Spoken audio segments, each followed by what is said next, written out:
TV is life! TV is life. That's my new license plate. TV is life. You can use that.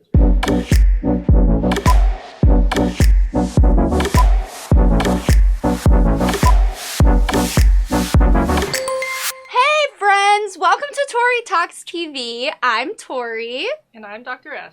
And this is episode 27 of our show about shows. And 27 happens to be both of our favorite numbers. That's true. How did that happen? Special. That's crazy. Okay, everybody, you have joined us for our crazy fun show. And our first segment today is called TV Tidbits. So, Dr. S, you go first. What's your TV tidbit? My TV tidbit is, so did you know that June 8th marked the 1-year anniversary of Anthony Bourdain's death? Oh, Anthony Bourdain. So best known for Parts Unknown. Did you watch Parts Unknown? I did. I used to have this like on my DVR as like what I would turn on when I just like got home and wanted to unwind and have something on. Oh, I loved him. I love the show. He is yeah. beloved by so many. His death impacted so many people. People who I had no idea. Like my mom posted on Facebook. Really? Yeah, people who like I just didn't even think cared. So that's a shocker. So in the news this week, New Jersey's tourism board opened the Anthony Bourdain Food Trail. So he's from New Jersey, and he actually devoted one season of Parts Unknown to New Jersey. He went to 10 different places in his home state, and so now they have like a map, and it's like where you can go and visit all the places. It's a tour. Yeah, it's like a tour. Aww, so that's in his so cool. honor, I love that. And also in the news, Sony Pictures just announced that they're going to be making a TV series out of a graphic novel that he wrote and got published posthumously after his death. Wow. So that's gonna come out. We don't know who's gonna like show it, but Sony Pictures is making it. Thanks, Sony. Isn't that cool? Yes. So I was happy to hear about him in the news, and you know his suicide was such a it just touched so many people, and it got people talking about mental health issues. For sure. And so I just wanted to pay tribute 1 year later to. Thank you Bourdain. for doing that. Yeah. Oh my gosh, we miss him so much. TV misses him. Yes. Yeah, for sure. Thank you for that. Rest in peace. Okay, so I'm going to go on to my TV tidbit. Okay, so last episode I talked about Stranger Things partnering with Baskin-Robbins. Guess what? Burger King is now partnering with Stranger Things. Wow. And they're going to be releasing something called the Upside Down Whopper. Literally, it's upside down. This is crazy. I mean, honestly, you could just go whoop. Flip it over. You could do that with anything. You could literally do that with anything. Just not but the sodas. all these ploys. I mean, it's a good marketing, campaign, I guess, right? So, all right, it will be available only in select stores across the U.S., and it starts June 21st, so look out for it. And you know what's really cute? They're going to be serving it in their classic Burger King, 80s wrappers. Oh, I don't know what it looked like in the 80s, but they're going so retro. They're really making a big deal about Stranger Things, which I'm so excited. It's coming back July 4th. They're so all over the place right now. I know. The Gaten Matarazzo, curly hair kid, he has a show coming out. No. Like a prank show, like Punked, I think. Perfect. I know. Thank you for that. They're everywhere, these kids. Well, it's such a good show, and you all should be watching it, by the way. Yes. But yeah, I'm sure next week I'll have another tidbit about how Stranger Things partnered with another food chain of some sort. Turn it upside down. Anyway, that is my first TV tidbit. So, do you have another TV tidbit? I do have another Great. one. Let's talk about it. Okay, so did you ever watch Daria on MTV? Yeah, a little bit. So guess what? What? MTV just announced a spinoff of Daria called Jodie. So Daria had a friend. What? Jodie, black. She's right there. And she is going to be played by Tracy Ellis Ross, star of Blackish. Yeah. And also Diana Ross's daughter. She's also executive producing it. And what I love is that they're describing it as they're going to explore racial and gender identity and privilege in her post-college life in her first job. Isn't that cool? So I used to love Daria because she was totally like Gen X, kind of sarcastic, girl. And so now we're going to be exploring her friends, her BFFs. I love all of these reboots and spin-offs, and they're bringing a lot of the retro stuff back, and I'm a huge 90s fan. Wait, did that come out in the 90s? 97 to Okay, 2002. good. Thank God I got that. Okay, yeah. So I'm so excited for all these shows coming back. Yeah. Yeah. Me too. Thank you. Nostalgia loves you. Yes. Well, I will have to kind of bounce off of that because my second tidbit is about a reboot of a show that I used to watch on Nickelodeon called Are You Afraid of the Dark? Oh. Did you ever watch that? No, I did not. Okay, I was a huge fan of Snick. That was like Saturday night Nickelodeon shows for like the older kids. I mean, like 10, 12-year-olds. Yeah. So, Are You Afraid of the Dark was like, I think the first of its kind. It was like telling scary stories. Oh. Yeah. I mean, obviously in a very mild way because it was on Nickelodeon. But yeah, there is going to be a reboot, and the new version will just be a limited series revival. Which means it's only going to be like 3-hour-long episodes. But so basically there was this group of teenagers that would get together and they were called the Midnight Society, and they would sit around a campfire and they'd tell scary stories.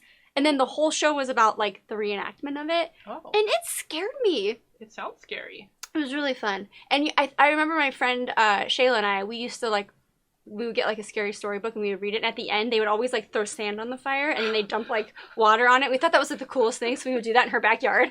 Oh, that's so lame. But this feels really good though that it's coming back, and that like the younger kids, the new kids, this generation will get to experience Are You Afraid of the Dark because it's really, really fun. It's kind of Twilight Zone-ish. It looks like it. Right? Mm-hmm. You know, they actually always began their show with submitted for the approval of, which was a nod to Rod Serling, who did the Twilight Zone. So I'm so excited. There were also there was another, not spinoff, but another revival of it in 1999, but it only lasted a year. So let's hope that this one sticks because I'm super excited about it. Yeah, we'll see. Anyway, so that is my TV tidbit. Cool. Yeah. We're closing out the TV tidbit segment. Let's go on to another segment. Okay. This segment is called Worth a Watch. So this is where we recommend something we think you should be watching. You must. It's a must. This is like a recommendation. So I think you should go first. Okay. You ready? Yeah, I'm ready. Okay, I watched a fun show. It's called Divorce on HBO. Oh. Have you heard of it? No. Sarah Jessica Parker. What? Yeah, and Thomas Hayden Church. I know, right? So I was just thinking about her and Matthew Broderick, and they're one of my favorite Hollywood couples. They've lasted a long time. Actually, I was like, are they still together? Did some Googling. Oh, thank goodness. Have to make sure in Hollywood. They are. Yeah, yeah. And then I saw that she has a show called Divorce, and HBO, the new season, 3rd season, coming out in July. Never heard of it. Yeah. So then and Thomas Hayden Church from Wings, I think. Wings. He's in it. I like him. So I watched a couple episodes, and it's very charming. Well, I don't know if charming. It's charming, but they're getting divorced. But it can be charming. Yeah, and divorce can be great. I mean, it's ugly. Molly Shannon's in it. From SNL? Yes. You know. Okay, done. Sold me. It's funny. Yeah. That's her, yeah. So it's funny, and it's charming, but it's also bitter divorce. It's fun. I don't know. I love Sarah Jessica Parker. I miss her, and so I was glad to see that she has a show that's successful, and there it is on HBO. It's coming back. She can do no wrong. I mean, Sex and the City, hello. Yeah. Everything she does turns to gold. Yes. This is like what happened after she married Big, whoever. Oh, let's think of it like that. I think they're like in upstate. It looks like they're in upstate New York or like, New Englandish area. Oh, okay. She still looks fabulous. Of course she does. Mm-hmm. And I bet the fashion's like awesome. Oh, yeah. Oh, of course. Even when she's like supposed to be all front page, she looks amazing. Well, of course she does. Well, thank you for that. Yeah. So, are you ready for my Worth a Watch? I am. I don't mean to bring things down, but this is a Netflix original miniseries, and it's called When They See Us. Oh my gosh. Have you heard anything about this? I watched the first episode already. Okay. You guys, listen up. First of all, this was written and directed by the extremely talented Ava DuVernay. She's award-winning. She's amazing. So this chronicles the story of a notorious case of 5 teenagers who were wrongfully convicted of a horrific rape in Central Park in 1989.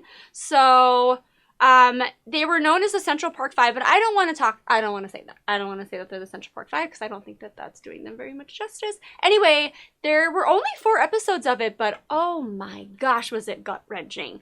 These kids range from ages 14 to 16. I'm like angry all over as I listen to you. You watch them as they are interrogated and made to say things. I mean, it was so awful that happened to them, and it changed/ruined their lives. Mm-hmm. I mean, basically you see them go from typical teenagers to convicts to having to go transition back into normal life after being released from prison. It's so sad, but I will say thank you to the director Ava DuVernay for telling the truth of their stories. They deserved it. So I don't want to give a lot away. I mean, obviously, like, it happened. It was in the public eye, so people know what happened, but it was amazing. I hate to say it was good because it's hard to watch. It's really hard to watch these little kids go through that. Oh, they're sweet little boys. Oh my gosh, they're can you imagine? Little, they're young. They're little. Yeah, exactly. Yeah. Just think of that, 14.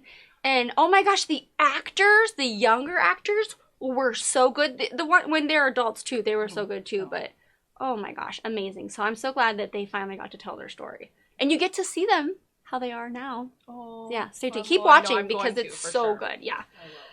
Oh my gosh. Okay, so let's bring it back up, everybody, because it is now the end of episode 27 of Tori Talks TV.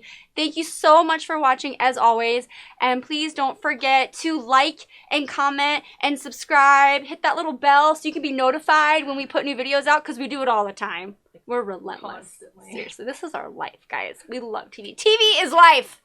Right? Right. Right. Okay. Thank you, everybody, for watching. See you next time on Tori Talks TV. Happy TV watching, everybody. Bye-bye. I'm chocolate and you're vanilla. They're That's like story of my life. Of course. chocolate and cream, is that what you said? Chocolate and vanilla. I'm always vanilla. A basic It can't bitch. be cream, you have to be vanilla. Yeah, yeah. No. Yeah, base.